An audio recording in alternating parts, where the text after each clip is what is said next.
to this breakout session. I'm Jennifer Goforth. I'm the VP of Resource Development at Charles E. Smith Life Communities. I'd like to welcome those of you here with us in the room, and we also have a number of people joining us virtually as well. So welcome to you too. Today we are thrilled to have a wonderful speaker with us, Dr. Deborah Carr. She is a professor of sociology and director of the Center for Innovation in Social Science at Boston University. Dr. Carr has published widely on later life health and family relationships, including more than 100 articles and chapters and several books. Her latest book, Aging in America, was published by the University of California Press in 2023. She is the principal investigator of the National Longitudinal Survey of Youth 1979 and a co-investigator on or advisor to several national surveys of aging. She is the former editor-in-chief of the Journal of Gerontology Social Sciences and current editor-in-chief of Journal of Health and Social Behavior. Dr. Carr received the 2022 Matilda White Riley Distinguished Scholar Award from the American Sociological Association section on Aging and the Life Course. Her work has been featured in the New York Times, CNN, and other media outlets. She received her PhD in sociology from the University of Wisconsin-Madison. Welcome, Dr. Carr.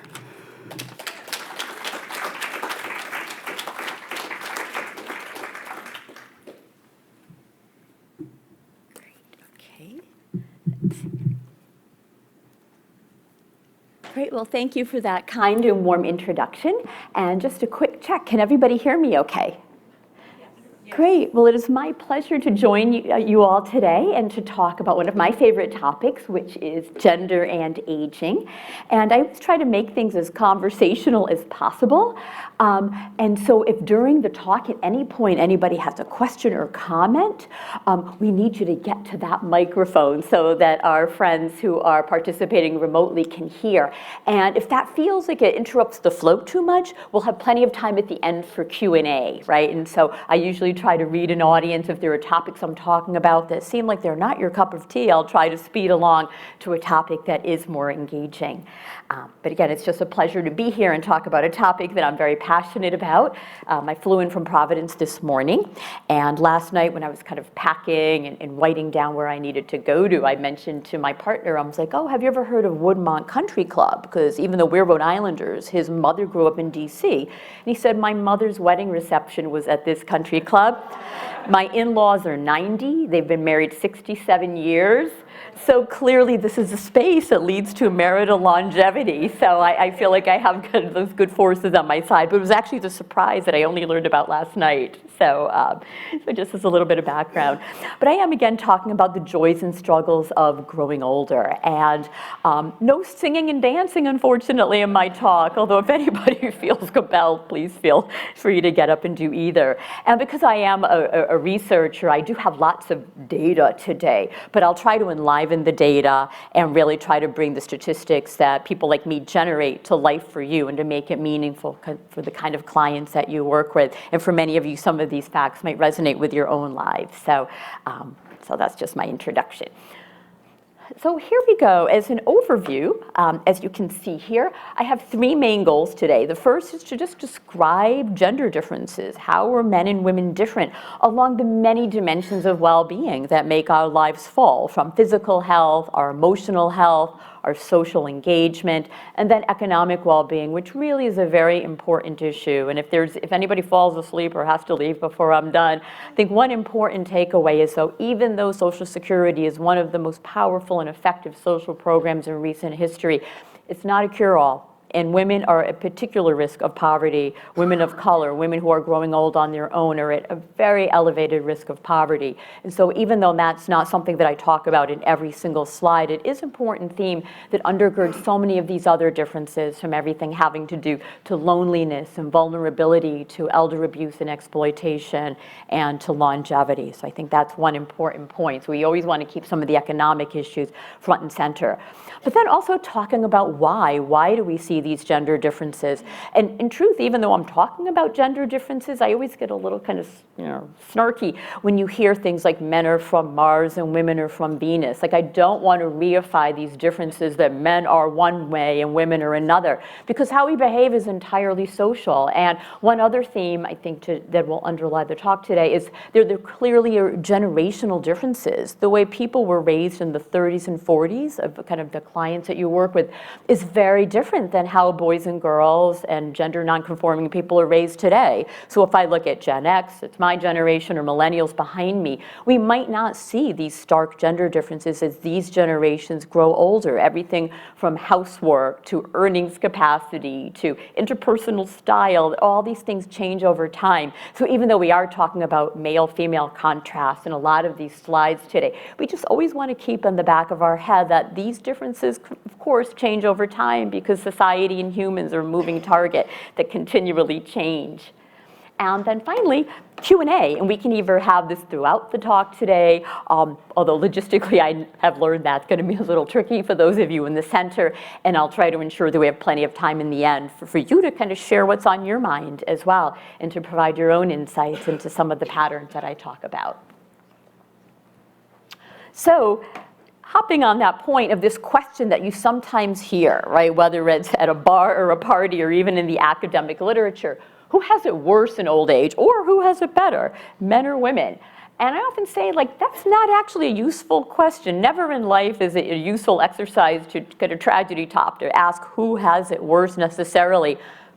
Men and women both have different strains and different challenges that they face. And so as I walk through this talk today and the different dimensions of well-being, you'll see that there are some places whereby men have the advantage, and other dimensions women have the advantage, and our job is to try to figure out why, because that will help us to kind of minimize those differences, and to ensure that if you minimize differences between any two populations, you want it to be because those who are faring worse do better, not where those on the top are coming down, right? So we want to make sure that we can think about ways to make life better for all people.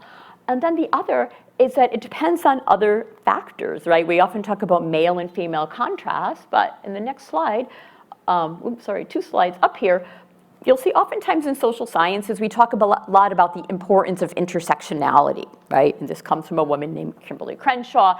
And basically, gender intersects with our other identities. And I know that's very academic-y sounding, but it just means that all of us are male or female, or in some cases, individuals don't identify with either of those categories, but we're so many other things. We have a religious affiliation, a racial or ethnic identity, born in the US, not born in the US, a physical disability that comes on at age 15 or at age 50. All of these things make us who we are, and so gender is certainly one of them, but also there are other factors that we always want to consider. And so that's another reason that kind of makes fuzzy this question of who has it worse. And then just another general theme, often when we talk about kind of gender interactions, or even if you think about who has it worse, older people or young people in today's society, I think another reason these kind of contrasts can be counterproductive is because we never want to view the world as a zero-sum game. Something that's good for one population isn't necessarily good for the other, right? Something that benefits women, for instance, will necessarily benefit the men with whom they are partnered and their children, et cetera. So we also want to just put those topics on the floor. And so when I walk through my talk today, I'll be talking about a lot of different dimensions of well-being, and all of these things can be considered components of successful aging. And this is a concept that I know you are all experts in, given the work that you do.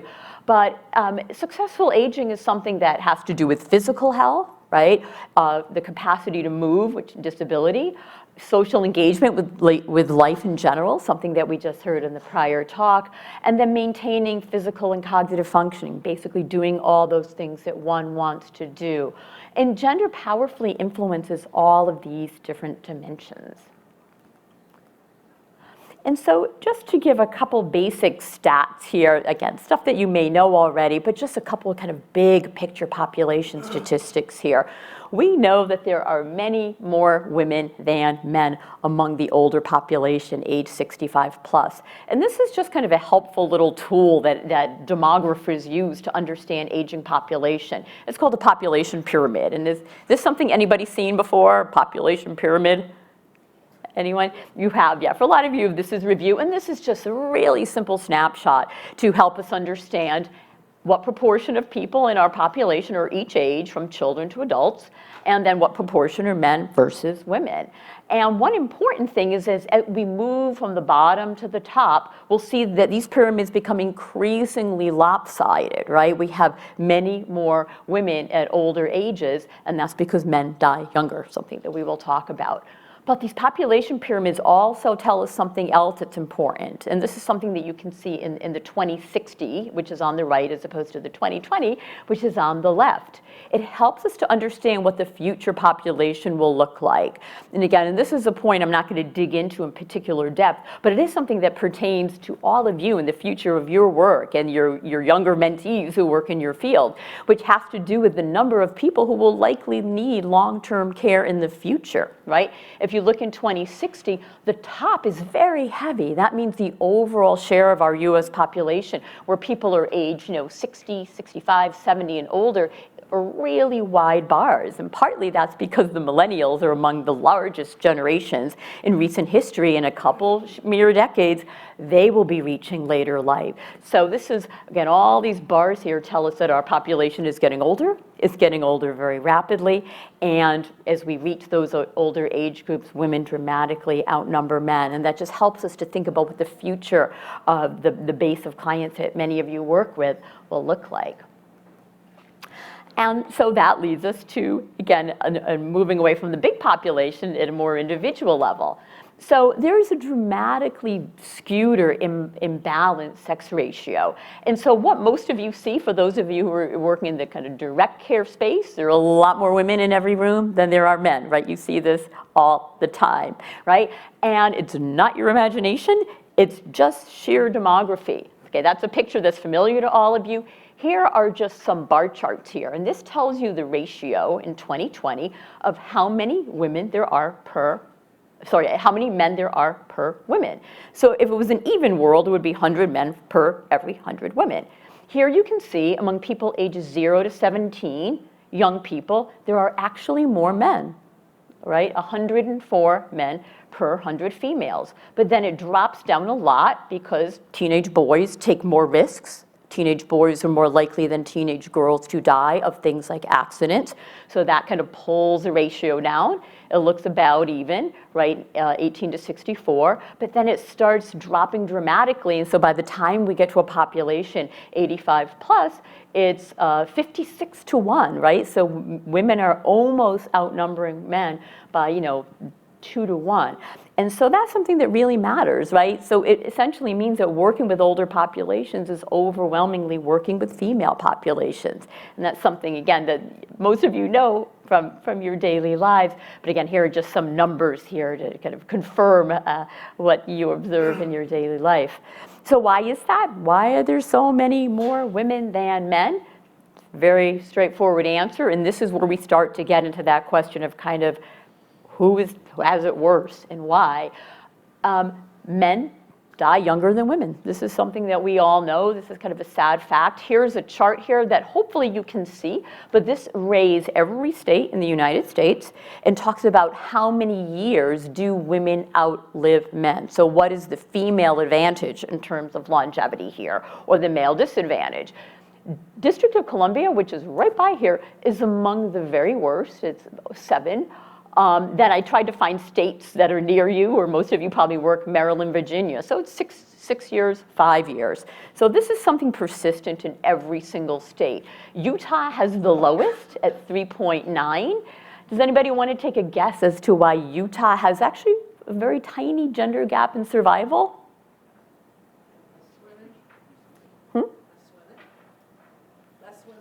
Less women? Nope. Part of the reason why men and women have kind of similar lifespans in Utah relative to everywhere else is Utah is a really interesting state demographically. 70% of the population is LDS or Mormon. And part of their religious guidelines, I'm not sure if that's a proper word, are things like no alcohol, no smoking, no drinking excessively. And those are things that for older generations, men did more than women. Right? And so if you take away those risk factors, that's kind of an equalizer. If you look at kind of many of the other states where people didn't have prohibitions on kind of smoking, drinking, fast cars, fast women kind of scenario, those risk factors were kind of pulled away from men who disproportionately engaged in some of those behaviors. And so that helps to minimize that risk. I suspect this is going to change over time, and that's something that we can kind of talk about. There are some predictions that that gender gap in mortality will narrow over time. But it might not be a good news scenario. It might be because women are doing worse, and that's something that we'll talk about in the next slide. There we go. So why do men die younger, an average of 6 to 7 years?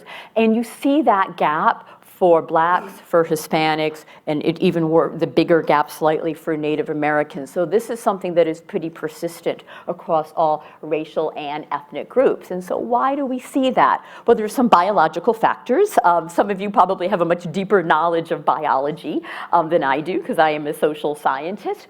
But estrogen has biological advantages for longevity. Even though it might not always feel that way when you're experiencing, it does indeed have protective effects. But the other really has to do with social behavior. And if you look at the statistical studies that kind of try to decompose, right, how much of this gap is due to biology versus social, overwhelmingly it's due to social factors. But the good news of that is that it can be changed. So if there were risk factors out there that are shortening some people's lives versus others, these are things that can be changed over time. And so one factor is that men have a greater risk of cardiovascular disease than women do. And why is that? Well, again, a lot of it has to do with things like physical stress, emotional stress, something I'll talk about in a moment, having fewer sources of emotional support, feeling less comfortable reaching out for that emotional support, keeping anger pent up. These are things that really can have a tremendous bearing on physical health. So here we have kind of those social factors. Men of the generations that are currently older were much more likely to work in physically dangerous jobs. We know that farming is a physically dangerous job. Working in coal mining, anything that works with dangerous materials, right? And we don't see so much of that for the younger generations, but that certainly is a factor that affects life expectancy.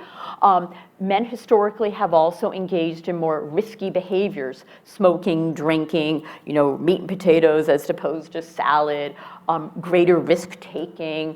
One interesting finding is kind of going less often for regular checkups, things like stress tests. Women are just know that you're supposed to get a checkup every year. Men don't always get that kind of checkup or screening. And again, and this is not anything that's an attack on men.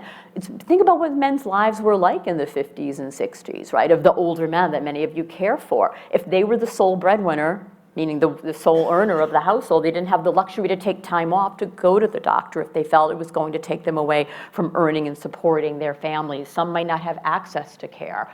There's some interesting data done in a study by a former colleague of mine that shows that men who most agree with statements like men should be strong, they shouldn't acknowledge their feelings, those are the ones who are least likely to go to the doctor because they view it as kind of a sign of weakness that you have to go for these checkups. That's a troubling thing, but it also means it can change. If we can expand our ideas about what masculinity and femininity are to make people feel like, yeah, it's being a good protector to actually take care of one's health, right? That's something that can be helpful to future generations. Then again, that not reaching out for social support. So these are a lot of the social reasons why it is that we do see these persistent gender gaps in longevity, and especially for heart disease. And I'm happy to share these slides through email if anybody would like them at a later time. So that's the bad news for men, but if we go to the flip side there, women are living longer, but this is something that many of you see. Are they living healthier? And because women do outlive men by so many years, they also are at greater risk of more health problems because we know that the health problems increase with each passing year. Right? And so this is just one bar chart that's an example. This is the proportion of people ages 65 and older who report that they have a limitation with sight, hearing, mobility, walking around, communication or speech, cognition, and self-care. And for everyone, even though the differences are small, women are at greater risk of each of these conditions relative to men, except for the one difference, which is hearing. right? Some people joke when you see this stat, men pretend that their hearing is limited because they're tired of listening to people talk all the time. I suspect there's some biological component, but then another goes back to those jobs earlier, right? Repeated exposure to things that are loud, right? Using a power drill, et cetera. Those types of things can minimize one's hearing. So women are living longer, but they do have these higher rates of impairment across a whole range. And these obviously are linked to, again, women's advanced age. So now we can turn to mental health. Again, I'm zipping through lots of topics, so we will have time to get back to them later. Women in any survey you look at, whether it's girls, whether it's middle-aged women, whether it's older women, women report higher levels of depressive symptoms. Things like I felt sad, blue, I lost interest in most things I like to do. This is a persistent finding that we have had in survey data across time. Women are twice as likely as men to be depressed, also come out a bit higher on things like anxiety disorder, right? Being nervous all the time. But be that as it may, look at suicide. Men dramatically outpace women in terms of suicide risk here. And these are suicide rates. You don't need to dig into all the numbers specifically, but the main thing is that the blue bars are consistently higher than the blackish bars here. I guess it's navy versus bright blue here. And you can see it's dramatically higher. And it's age 75 plus, it is way, way higher. And if you break this down by race and ethnicity, this is driven almost solely by white men. And this has been kind of a persistent question. Why is it that older white men have a dramatically higher rate of suicide than every other population? There's a large rural component to this. This tends to be in what I call the big empty states out west. A lot of it is access to means, is kind of the jargony term. Access to firearms, right? Women, when they attempt suicide, it tends more often to be medications and pill overdoses. For men, it often is firearms. And there's a lot of interesting and really quite distressing work on this, which underscores, again, kind of health policy and mental health policy. Also is gun control policy in one way, and I'm not making any political points on that. I know it's a hot button topic, but these statistics are very jarring, and they have been persistent over the past couple of decades here. So men, again, have higher risk of suicide. Here, again, this is just a point to come back to one of the earlier points I made about intersectionality here. We've been talking in general about men and women, but across pretty much every physical health outcome, you see a racial gap, right, where blacks and Hispanics have higher rates of just about every major cause of death than whites. And that is a topic for 7 additional talks. I don't want to give it short shrift here, but it does underscore this point about intersectionality. And even though I'm talking about age 65 plus populations, whatever patterns we see happening among older adults don't magically crop up on their 65th birthday, right? These are the outcomes of things, an accumulation of risks and advantages that people have had since birth. Do they have access to healthy food when they are young? Do they have access to schooling and good jobs that will bring them health insurance and allow them to live in healthy neighborhoods that don't have toxics in the air, for instance? And so this is another factor, again, that on the whole, right, we talked about women's health tends to be poorer, men tend to die younger, but we see tremendous gaps in race and ethnicity in pretty much every outcome, except for a couple. One is skin cancer, where whites have a higher risk of mortality. The other is suicide that we just talked about. Whites have dramatically higher suicide rates, and Native Americans, right, given, again, just tremendous oppression of Native American communities and access to alcohol and firearms, right, given some of the places that they live in. So again, this whole theme that we're talking in general about men and women, but we also want to keep these other dimensions, right, on our radar. So that's kind of some of the gloomy stuff. I'm going to try to talk about some happier stuff as well, and then make sure we have plenty of time for Q&A. Some of that stuff might not particularly bear on your daily life, right? You focus more on maybe the individuals and what their relationships are like and who is visiting them and who do they have in terms of their social support. So now I'm going to talk just a little bit about family life. What does family life look like on average for men and women, and what are the pros and cons, and what are the benefits that they experience here? So one thing that, again, many of you know here, men are way more likely than women to be married at every age. And there's a lot going on in these charts here, but a couple things should jump out. right? The left panel is men, right panel is women, and then you'll see what proportion are currently married, are widowed, are divorced, or have never married. And as you can see here, at every age, women are more likely to be widowed. Right? That's not a great surprise because of the life expectancy difference we just talked about. Men are more likely to be married, right? They're both about equally likely to get divorced, but which one do you think is more likely to get remarried or repartnered? Men. Why? Partly it's preference, right? There's interesting data that older women, sometimes they don't necessarily want to remarry. They want to date. They want to have a relationship called living apart together, which means you go steady. I mean, it could be your partner of 20 years that you spend all your time with, but you have his and her homes. And there's a phrase that men want someone to come home to, and women want someone to go out with. They want to socialize, but you just want to come home to your own space. And I see some chuckling that may resonate with some of you. Another reason why men are more likely to remarry if they're divorced or widowed, right? They can hop back into that married category. It's supply side, to put it very coarsely. Remember all those sex ratios you saw earlier? That's another reason why. And on average, even though we don't like this, people still tend to maintain these age boundaries. And men, the data show pretty convincingly, have a preference for a younger partner. And it doesn't go away, right? If they're 65, they don't necessarily want someone 68 on average. It would be more like 50. And so that makes it very difficult for women over 65 or heck, even over 55 to find a male partner for marriage. And so that's where those ratios that seem really boring at the beginning come back and actually affect people's lives in a real way. And so this is part of the reason, something we'll talk about, thinking about needs for social support. We need to expand our boundaries, that for some individuals, they might not want a romantic partner. They might not have access to a romantic partner. I know from lecturing often in nursing homes, as we talked about earlier, it's kind of like junior high. I have heard women residents sit around and say, well, why does all the two men in this home, they all like this one woman here? What's so great about her? And it was like junior high again. But this notion of scarcity somehow drives these very interesting dynamics. And it does kind of bring us back to the point about thinking about relationships broadly. And when people need social connection, we need a broad bucket of types of relationships that can make people's lives fuller. If there are some particular types of relationships that are just demographically out of reach, to put it in a very coarse manner, right? If you have 10 women, 2 men, right, that is not going to lead to 10 romantic partnerships that are exclusive, which tends to be what people want at any age, right?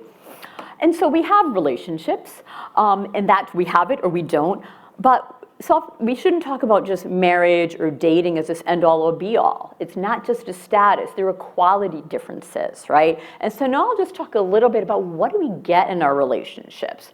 And so we talk a lot about social support. You heard a lot about social support this morning, and that is clearly a key takeaway. Social relationships matter.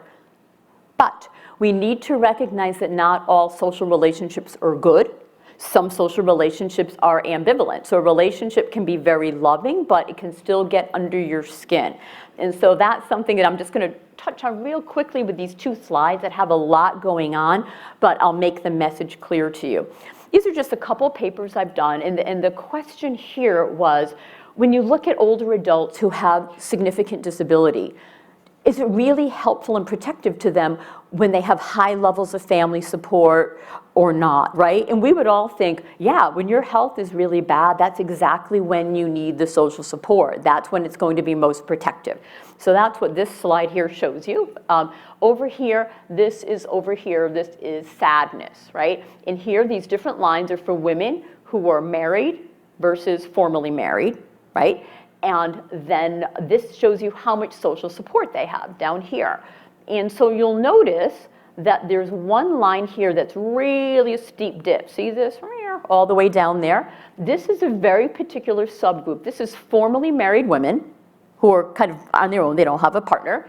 And Q4 means that their disability scores are the highest quartile. So these are divorced women in very poor health. So you can think about those at greatest need.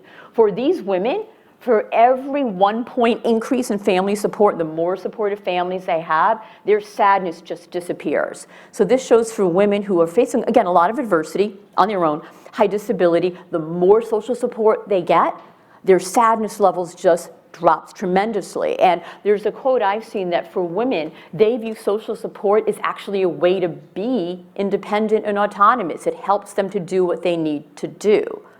For men, it's kind of a different story.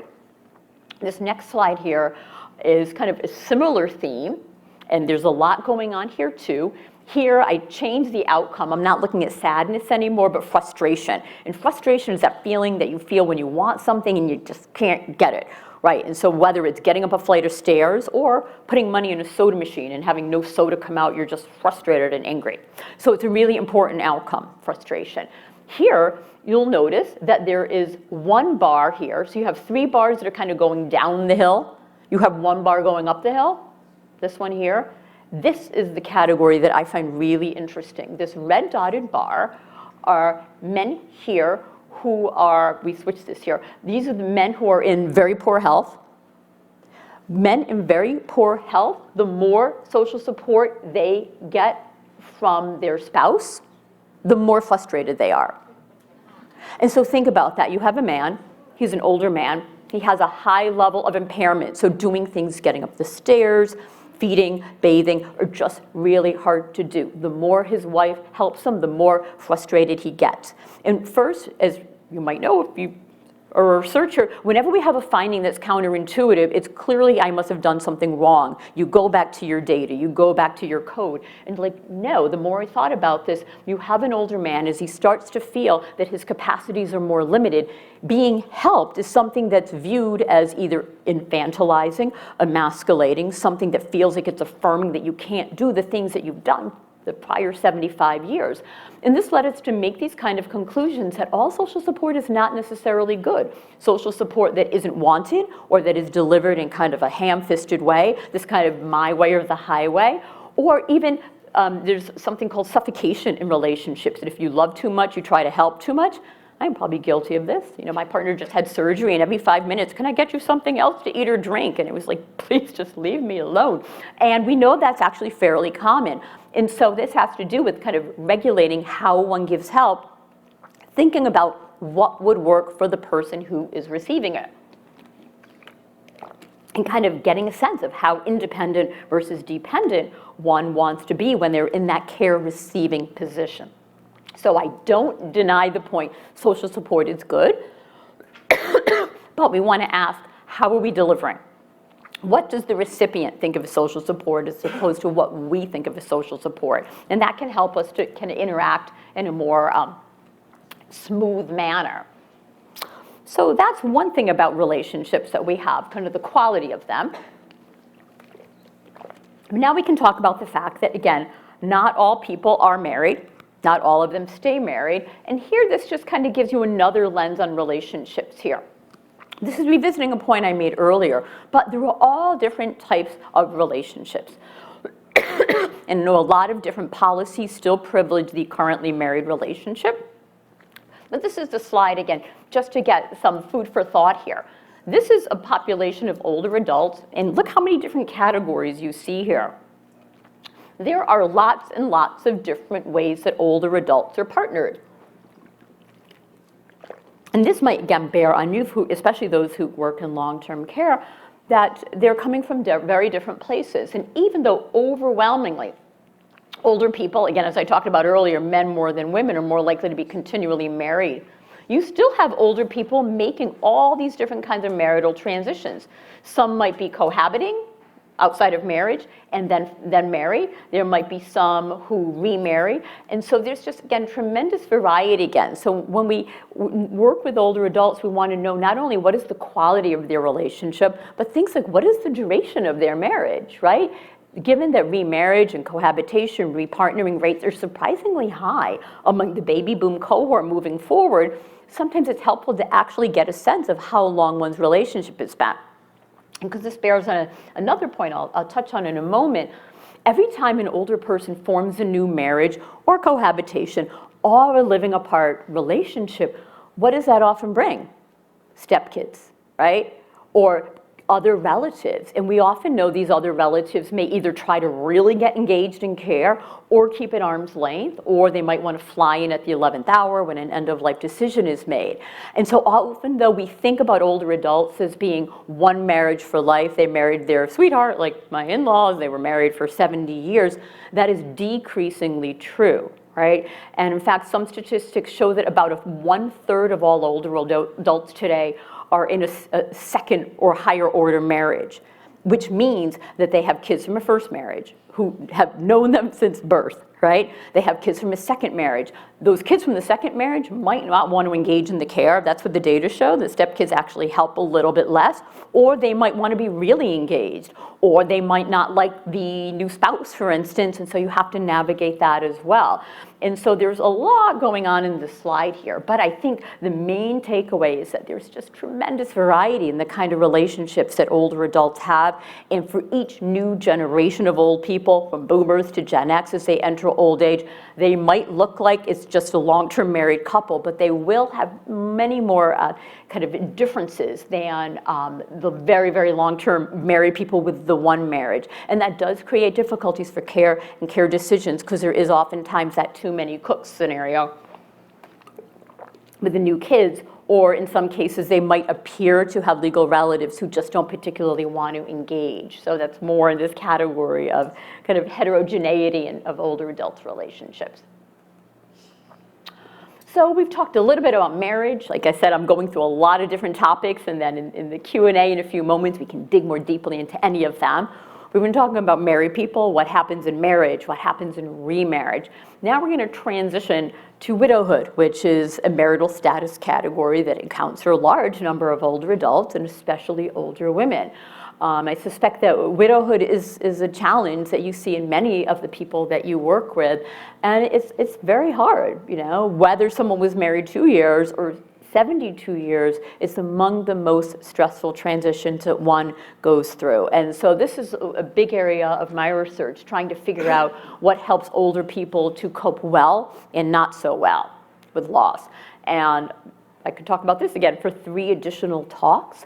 One message I always try to convey is that not all widowed people are depressed. Not all widowed people are sad. Why is that? For reasons you've seen. If your spouse was suffering for a long time, their death actually is a sign of relief that they're no longer suffering. The other that sometimes they don't want to talk about, but they will tell a researcher who's kind of anonymous, they're never going to see us again. Remember those slides earlier about not all marriage is good marriage? Some people have really bad marriages. And I will often have someone come up to me in secret say to their grandmother the best day of their life was the husband's funeral because they had been mistreated, or vice versa. You know, there are a number of older adults who stayed in marriages that were not healthy for them. And so widowhood isn't necessarily the sign of tremendous sorrow, but it's a feeling of relief that a very troubling and oppressive and perhaps abusive marriage has ended. It's a clear minority of cases that are in those categories, but it's always important just to underscore that some widowed people will not be particularly grief-stricken, and it's because reactions to spousal death are really a function of what that relationship was like all those prior years. And that's, I think, an important theme that many of you probably know. But if someone doesn't appear to be grieving upon the death of their spouse, it doesn't mean they're pathological. It doesn't mean they're incapable of feeling. It doesn't mean that they misunderstood what happened. It just means that perhaps the passing wasn't as traumatizing to them as one might have thought otherwise. So that's a majority of cases. But when you go to, the minority of cases. For most, it is a very distressing transition. And what are the things that older people do to cope with this? Here, this is just some data from a study I published a couple years ago based on a national survey of widowed people. And there might be just some little tips in here that help to figure out what helped people to do well. And so this asked older men and women who had lost a spouse, what are some of the things that you did when your spouse died to help you cope with the loss, to help you kind of manage the pain a bit? And as you can see, there were some things that were very, very common. One is positive recollection. And I think that's really important for those of us who work with older adults. Oftentimes we're afraid to talk about the death or talk about the decedent because you think it's going to upset them. They know he died. When you have a family member who dies young, you know they died. When other people ask about it, it doesn't make you sad. It actually gives you a forum to talk about him. And so over here, this is something really helpful, remembering the good times, engaging in conversations about what were the high points of your marriage, what did you enjoy most, what do you miss most. It's not sad, actually. It helps them to manage. And likewise, another really common one here was to think about the current good things that are happening. For some people, turning to religion matters. For women, much more so than men. And this is consistent with a lot of the literature showing women are more spiritual. Women are the ones who play often a larger role in their child's educational, religious education, for instance. So for women, often they will talk more in spiritual terms than men will. But the positive recollections are a really important one here. For men, there's a little bit of that just keeping busy, right? Just engaging in a hobby, seeing one's friends, going to religious services, but keeping busy or distraction. Again, that's something down here. Men like to get out of the house. Women like to find activities. Here, there's one more that men do much more than women here, and it's do things to feel closer to spouse. That's things like visiting the grave, even looking at pictures, looking at photo albums. And there used to be a belief in kind of the bereavement literature that if you were kind of hanging on too much to the decedent, that it was unhealthy. If you're still wearing your ring, if you're keeping their clothes in the closet, if you have photos of your late spouse all over. It was viewed as something that was stopping you from getting on with your life.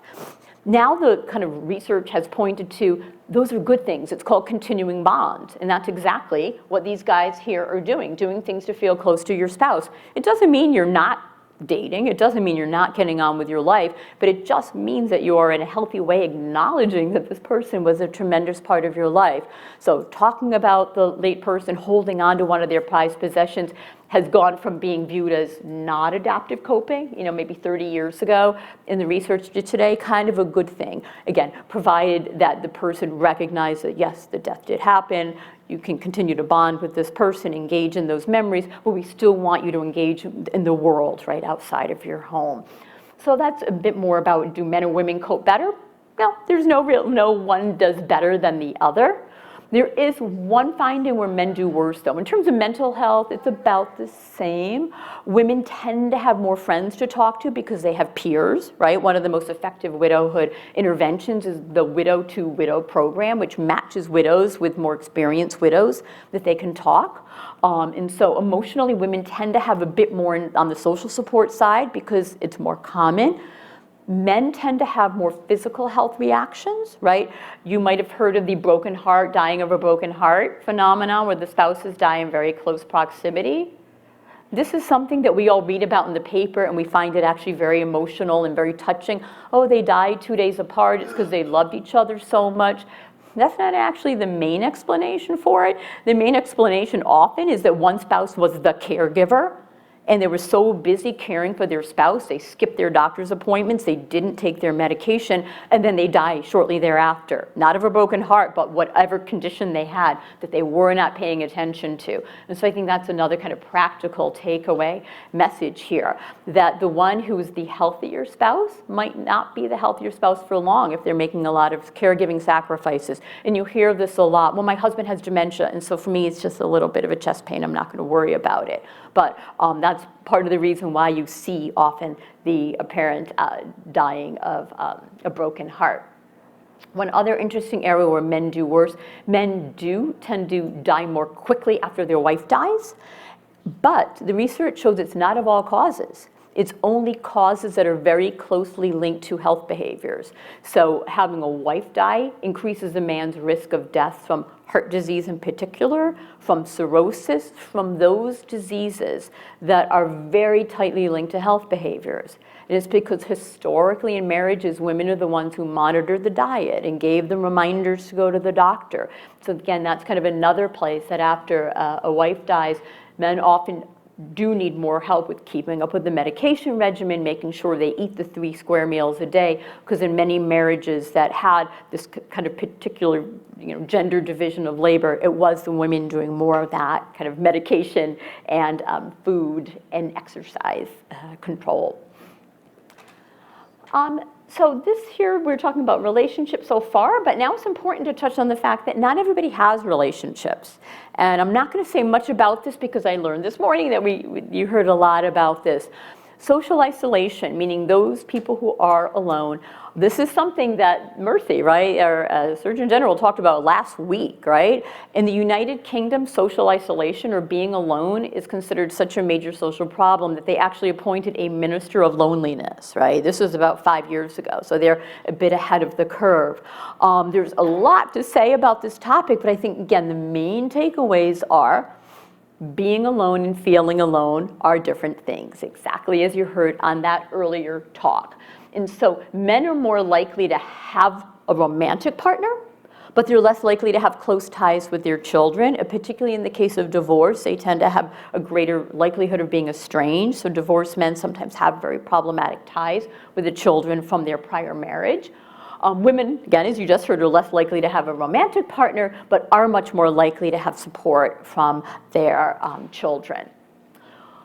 Just underscoring a point, these are the two different ways to be lonely. Social is you just don't have enough people, social loneliness, but then emotional loneliness is very different. Someone can be surrounded by friends and family or their roommate in a long-term care facility, and they can still feel alone. And so this is, I think, the important thing to diagnose. And we often measure emotional loneliness with things like, I feel no one understands me. There's no one around that I can really share my fears with. That feeling of being misunderstood, of not fitting in.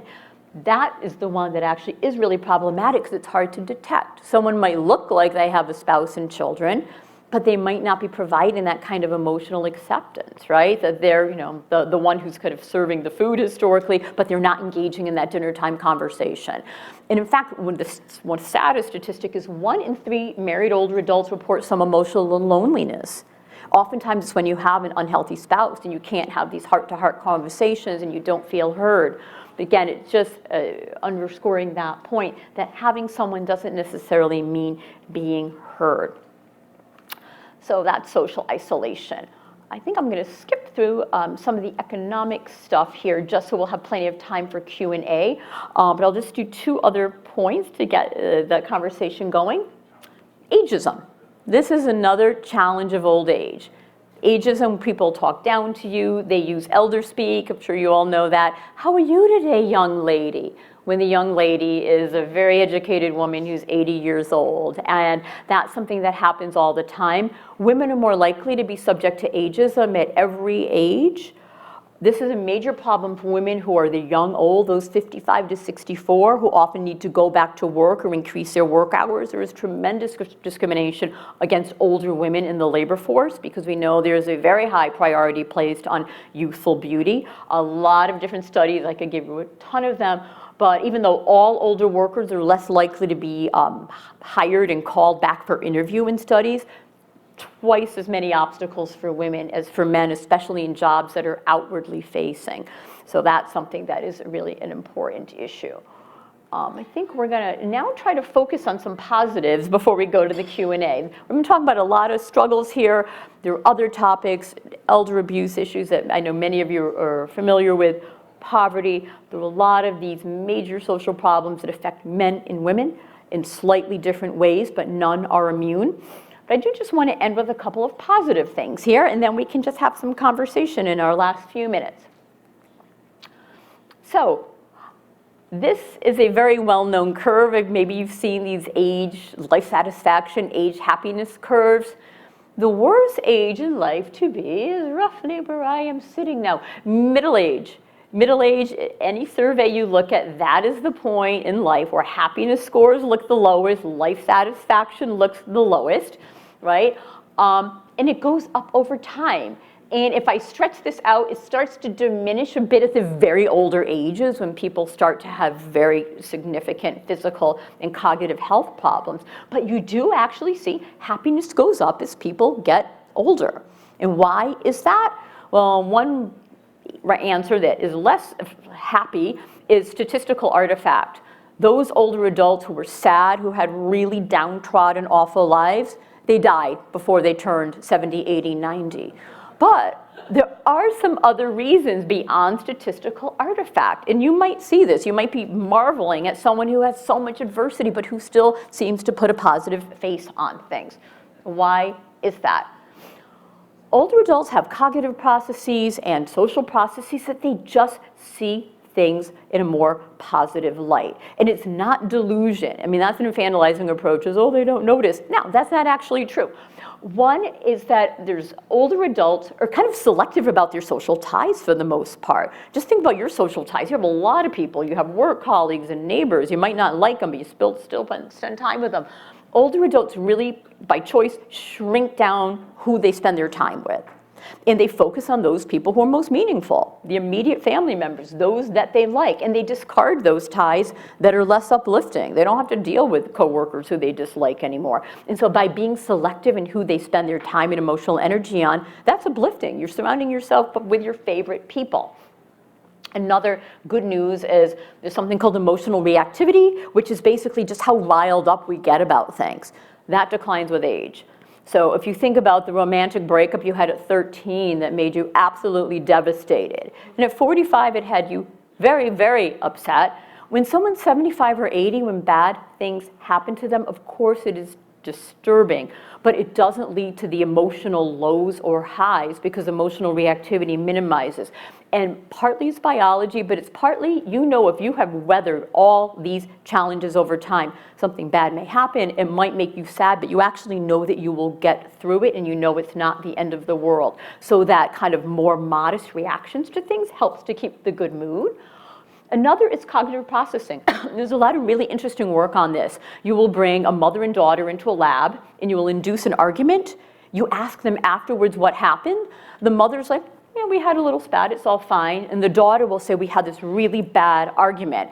And the older folks look at it and are not as critical. They're like, you know, it just managed to roll with the punches. And that's something that really helps to maintain the happiness. Getting back to the whole point of earlier, picking your battles, really not sweating the small stuff, that absolutely happens with age. And then finally, wisdom, right? With all those years, this capacity to find meaning, to prioritize the most important things in life, and to being able to adopt this kind of big picture view and putting things into perspective is an absolute gift that comes with age, and it's something that men and women kind of possess in equal parts and in equal forms. And I think those are some really important positive takeaways for the reasons why happiness increases with time. So I think in the interest of time, I'm happy to share slides with you, but I want to make sure that we have at least a good 10 to 13 minutes for questions. So thank you for listening on this kind of whirlwind tour. If there's any topic you want to talk about or share about, please step right up to the microphone. And likewise, if there are questions from those who are participating remotely, we will get them from the chat. So anything you want to disagree with? Thank you.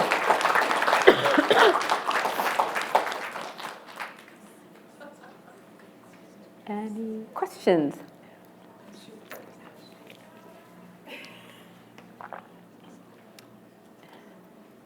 Or any comments? Anything you want to disagree with? Anything you hated? That makes it more fun. It was a wonderful presentation. Thank you very much. We learned a lot. Oh, thank you. And so if anyone has a question, would you mind either speaking to the mic or saying it and I'll repeat it back so the folks on Zoom can hear? Yes. Did I hear you say that it could be problematic to greet someone your age or older as young lady or young man? Yes, so his question for folks on the Zoom, is it problematic to greet a person older than you as young lady or young man? There actually is a academic literature on this called elder speak. And so it's using kind of this sing-song tone, like, and how are you today? And don't we look pretty? It actually has been shown to lead to a bit of sadness among older people, and they start to behave more dependently, because that's kind of the tone we would use in speaking to a child in some cases. And we recognize it's not as dire as not hiring someone for a job, but it still feels demeaning to be spoken to in that way, even if it's coming from a well-intended place, because an 85-year-old knows she's not a young lady. And sometimes she knows she does not look pretty today. And so just talking to an 85-year-old or a 90-year-old, exactly as we would talk to a 45-year-old, maybe upping the volume if we need to, right? Or speaking more slowly if we need to, and then talking head on in case anybody's partially reading lips because of hearing impairment. But most of the experts would say that we need to just kind of curb our elder speak. It's kind of like if we're talking to someone for whom English is a second language and we talk really loudly and slowly, it doesn't need to be done. So that would be my recommendation. Can I have a follow-up? Absolutely. Considering my southern roots, is it impolite to address a woman as, good morning, ma'am? Ma'am? Yes. So the question is, especially if you're coming from the South where the word ma'am is used, it's impolite to use ma'am.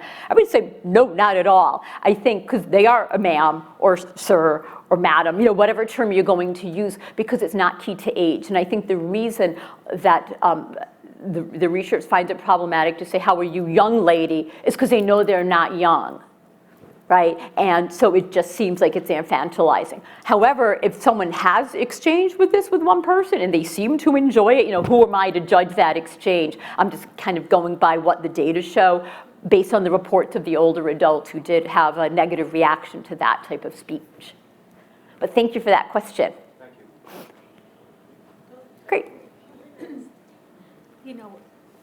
A while back, I worked with a nurse in the emergency department who was probably in her 60s at the time. I was younger. And I remember, I don't know what led us to this, but she said the hardest part about being older is you're invisible. And I didn't understand that at the time, even though I wasn't that much younger. But I do now. And I wanted to just talk about that for women in the workplace, educated, certified, and that they're really not, when I was a young nurse, I used to look to my older, colleagues for guidance or questions, and I find that as an older person in the workplace, I don't see that as much, but my role's different too, so. Yeah, that's a great question, kind of the feeling of invisibility among older women. Yeah. And this is something we do hear a lot about, even interpersonally. The one vignette you often hear is when you're younger, people always make comments when you're walking down the street, and you really dislike it. But then you wake up one day and no one said anything? And but in the workplace, that's also true, because I think people presume that older women don't have the knowledge base they have because of these persistent stereotypes. And I'll give kind of one vignette where I made a major mistake. I was at a family Seder, and there was a much older woman there who was a friend of the family, who must have been about 90. And I kind of helped her out of her chair, and I'm thinking, oh, what a sweet older woman. And someone came up to me and said, she has 6 patents. She was one of the original scientists at Bell Labs. And I was like, oh my God, I made that mistake, seeing a much older woman.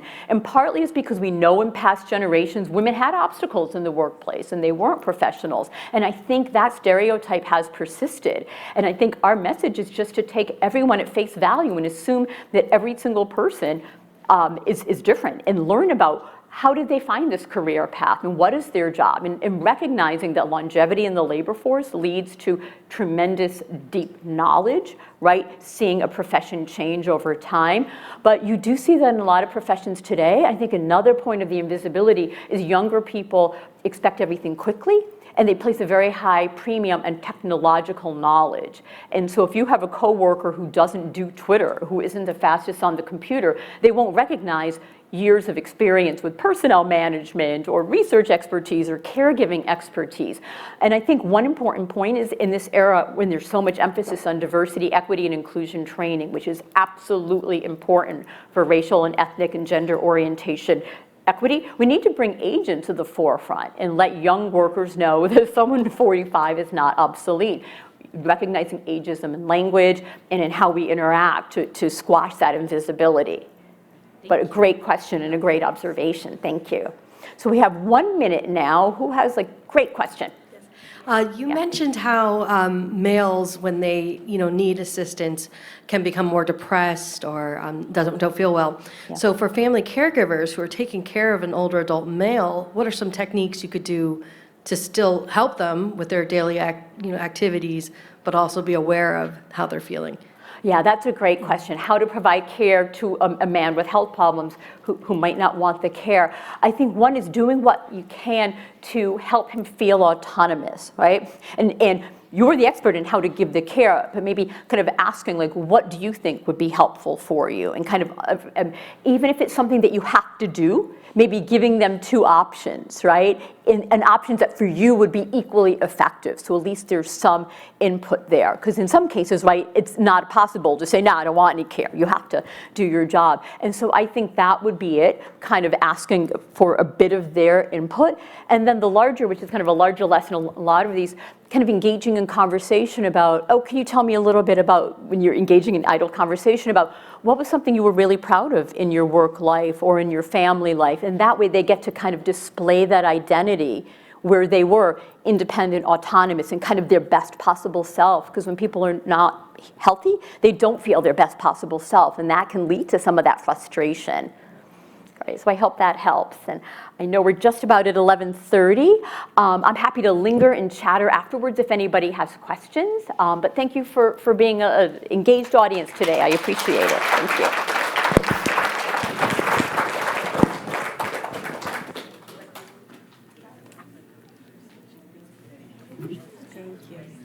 Thank you so much, Dr. Carr. That was really so interesting. So much great information. Thank you. And I want to let you all know that we have a break until 11:45, and then there will be 2 more breakout sessions. The one that has to do with physical activity and the benefits of physical activity will be in this room at 11:45, and the one that is focused on LGBTQ elders will be in the pre-function room. Thank you.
Good to meet you guys in person.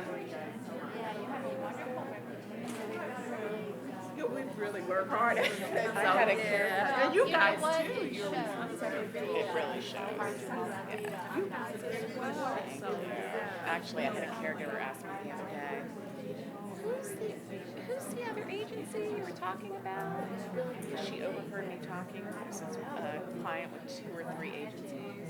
I was mentioning your name and how it all happened, and I happened to mention that they're a little more high-end and more in the care.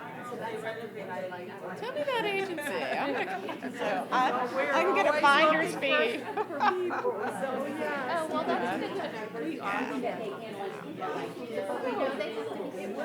They do deal with the talk.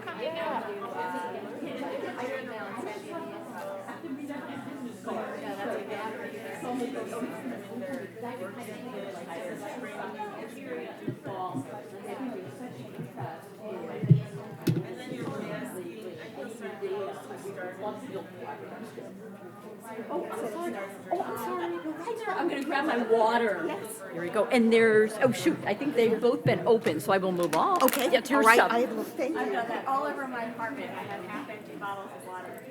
But it is very much doing this research at the local assembly in Geneva a couple of weeks.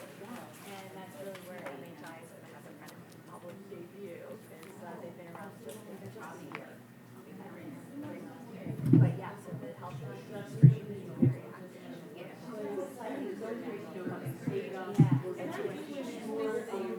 Okay.